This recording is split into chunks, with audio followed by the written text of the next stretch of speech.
Okay mga sir, final update na natin dito kay Innova. Hindi sa mga hindi follower, hindi alam ang istorya, o kwento ko sa inyo ng bahagya. Ito yung Toyota Innova na pang siyam or pang sampu na tayo dun sa gagawa. So marami na siyang pinagdaanan. Actually galing na siya dun sa isang malaking pagawaan na meron silang branch nationwide. So hindi ko naman pinagyayabang na mas magaling ako sa kanila. Hindi yun yung ibig kong sabihin. Ang ibig kong sabihin mga sir, ito ay naging malaking pressure sa akin at marami rin akong natutunan dito sa unit na ito. Yan. Hindi man natin pwedeng sabihin na mas magaling ako sa kanila dahil mas matagal na sila sa ganyang larangan. Bago lang ako. At mas marami silang karanasan. Meron lang talagang kanya-kanyang tsamba at ako yung nakatsamba, hindi nila natsambahan, ako yung nakatsamba. So thankful lang ako. Ayan. At ito rin yung binidyo ko kanina na niro-road test ko. So ibig sabihin okay na ito, pwede nang kuhanin ng may-ari anytime. At ito yung mga napalitang pyesa, napakadami. Ayan. Etong common rail, pero ito naman pinang-testing lang nila. Binili nila para i-testing dahil posibleng ito yung problema. Ayan. Yan nga pala, P0093 yung error code na hindi mahuli-huli. So, nag-testing sila ng common rail. Nag-testing sila ng pressure relief valve. Ayan.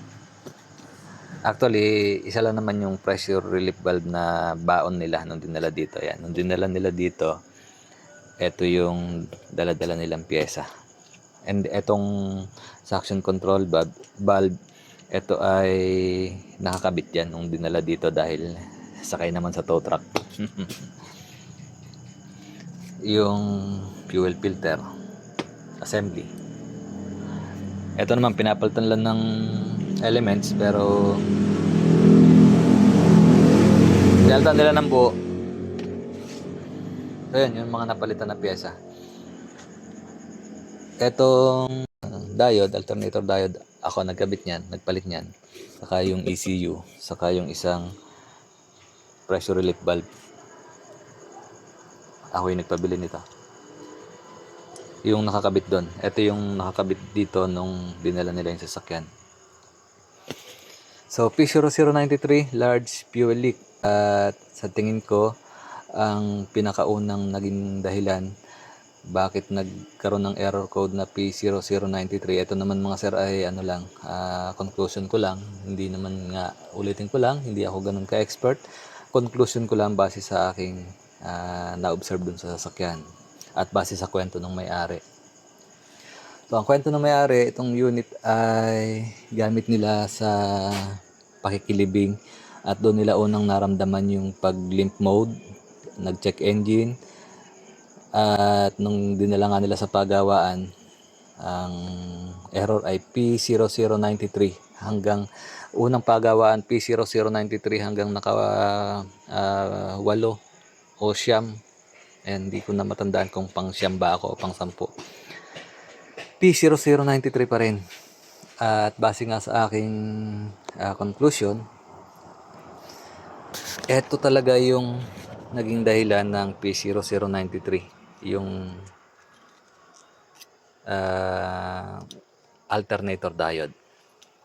So bigyan ko na lang kayo ng ibang video tungkol dito sa alternator diode sa ibang pagkakataon. Yun nga, ito yung posibleng unang naging dahilan. Nagkaroon ng electrical gremlins, yung malfunction ng mga module. Ayan. So pag nagkaroon kasi ng gremlins, electrical gremlins, mawawala or maapektuhan yung 5 volts reference signal ng ECU na papunta sa mga sensor, at si sensor magkakamali na rin ng data na ibabalik kay ECU, kaya nagkaroon ng P0093.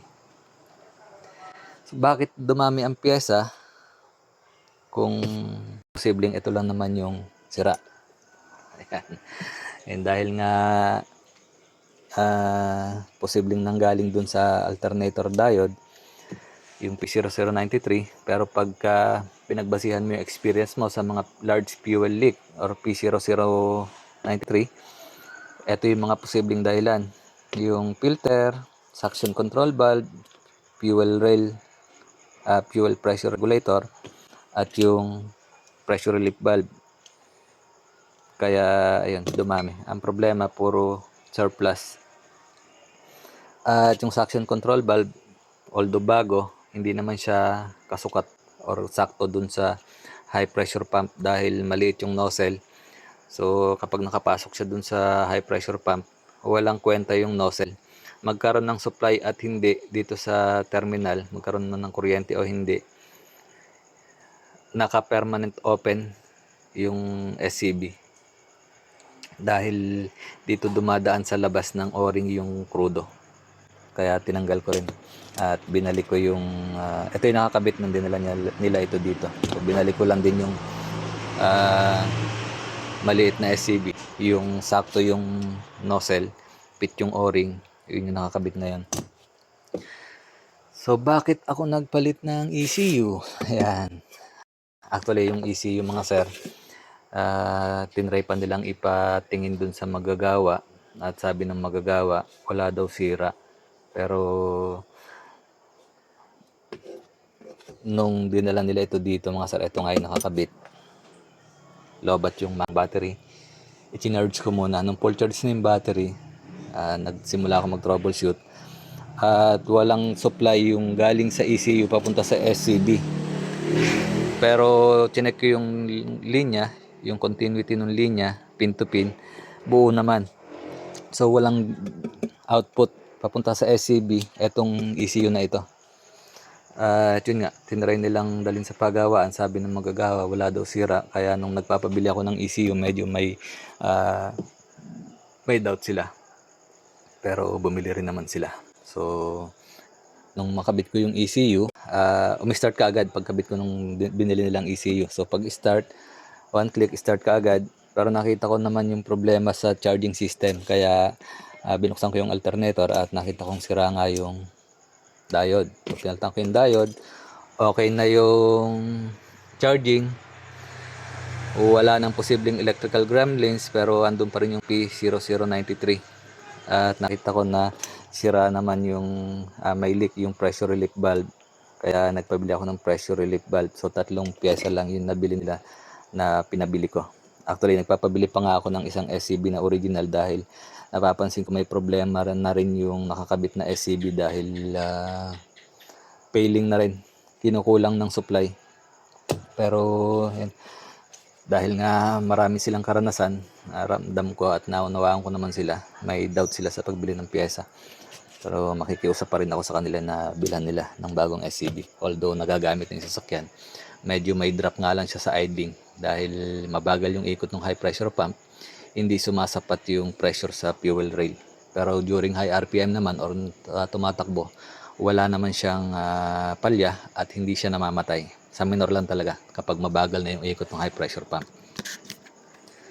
So yun mga sir, base sa aking experience, ito talaga yung pinagsimulan. Alternator diode, electrical gremlins na nauwi sa napakaraming pyesa na napalitan. Yan, bakit nga pala ako nagpalit ng hindi ko yata nabanggit bakit ako nagpalit ng ECU. Bakit nasira itong ECU na ito. So ang tingin ko din dyan mga sir, dahil nga sa rami ng gumawa, let's say 8 lang, pang siyam ako. Dun sa 8 gumawa, may mga talop yung mga socket nito. Socket ng SCB, socket ng fuel pressure sensor, may mga talop. Yung socket ng throttle body, may talop. So posibleng tinusukan nila ng tester, ng test light, yun yung posibleng nakadamage ng ECU. Yun naman ay posible lang. At posible rin na yung pagkasira ng alternator, yun yung nakasira ng ECU. So kaya ganun karami yung napalitan na pyesa. Awa naman Diyos mga sir, okay na. Pwede nang release yung unit. At okay na, wala na yung P0093. Dito sa Innova kasi mga sir, o dito sa 2KD, etong kanilang ECU, hindi siya ganun ka smart. Hindi katulad sa mga American car o European car, kapag may problema sa charging, may error code kagad siya sa charging system. Pinipinpoint nila mga sir kung may problema sa alternator. Kung fuel system naman yung may problema, pinipinpoint din nila kung alin sensor. Unlike dito sa mga Innova or sa Toyota 2KD, Innova, Fortuner, Hi-Ace, Hilux na mga 2KD, ayan, mostly ang kaya lang nilang ibigay na error code ay P0093. Kaya marami nagsasabi yung P0093, lalo na sa Toyota, yan, notorious at maraming sinisirang karir ng mekaniko.